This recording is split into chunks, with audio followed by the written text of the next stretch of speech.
दादू में पुलिस ते हमलो, जख्मी एहलकार, मुल्ज़मान गिरफ्तार, मुतअद्दिद मुक़दमात दर्ज। दादू खां ब्यूरो चीफ ग़ुलाम हुसैन पंवर जी रिपोर्ट मुताबिक़ दादू में पुलिस ते फायरिंग जो वाक़ियो पेश आयो आहे, जंहिंमें 2 एहलकारनि खे ज़ख़्मी थियणो पियो। जॾहिं त पुलिस तरफ़ां फौरी कार्रवाई कंदे मुल्ज़माननि खे गिरफ़्तार करे केतिरनि मुक़दमनि जो आगाज़ कयो वियो। गुज़िरियल शाम क्रिमिनलनि जी मौजूदगी जी खुफ़िया इतिलाती SHO थाना दादू ईस्ट सेक्शन क़ुर्बान कमरानी जी क़यादत में पुलिस टीम रेगिएशन कॉलोनी में छापो मार कार्रवाई कई।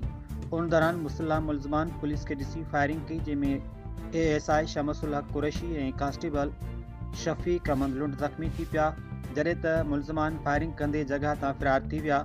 ज़ख़्मियुनि खे फ़ौरी तिबी इमदाद लाइ इस्पताल मुंतक़िल कयो वियो। SSP दादू कैप्टन रिटायर्ड अमीर सऊद मक़सीब वाक़िए जी इतला ते DHQ इस्पताल पहुची ज़ख़्मी एहलकारनि जी अयादत कई ऐं तफ़सील मालूम कया।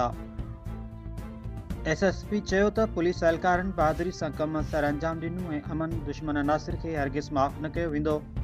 फौरी कार्रवाई में पुलिस टीमुनि मुख़्तलिफ़ हंधनि ते छापा मारण खां पोइ वाक़िए में मुलविस 5 मुल्ज़माननि खे गिरफ़्तार करे, जिन में सरदार खान, वल्द मुबीन जमाली, मेहर अली जमाली, नूर मोहम्मद जमाली, परवेज़ जमाली ऐं तारिक वल्द ग़ुलाम शबीर जमाली शामिल आहिनि। उन्हनि जे कब्ज़े मां 1 राइफल, 4 पिस्तौल पिणु बरामद कर लिया आहिनि।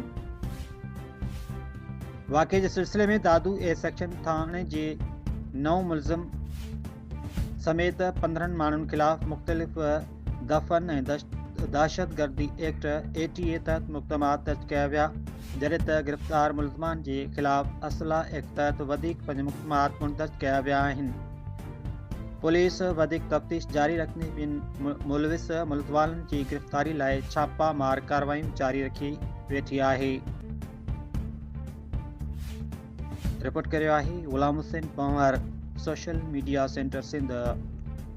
बिस्मिल्लाहिर्रहमानिर्रहीम। SHO A section Qurban Kamrani के इरीगेशन कॉलोनी में ॾोहारनि जी मौजूदगी इतला मिली। उते उन रेड कियो त मुल्ज़मान जेको आहे फ़ौरन पुलिस पार्टी ते फायरिंग शुरू करे ॾिनी, जंहिंमें हिकिड़ो असांजो ASI शमसुद्दीन ऐं हेड कांस्टेबल शफ़ीक़ मोहम्मद लुंड ॿिन्ही खे जंगुनि में गोलियूं लॻियूं ऐं अल्हम्दुलिल्लाह हिन वक़्तु रेस्क्यू थी हिते हॉस्पिटल आहिनि। उन्हनि जी कंडीशन स्टेबल आहे। ऐं पाण हिते हॉस्पिटल में आयो आहियां, पर पोइ बि सुठे इलाज जे लाइ अञा असां वधीक हिननि खे रेफर करायूं पिया। ऐं जेको मुल्ज़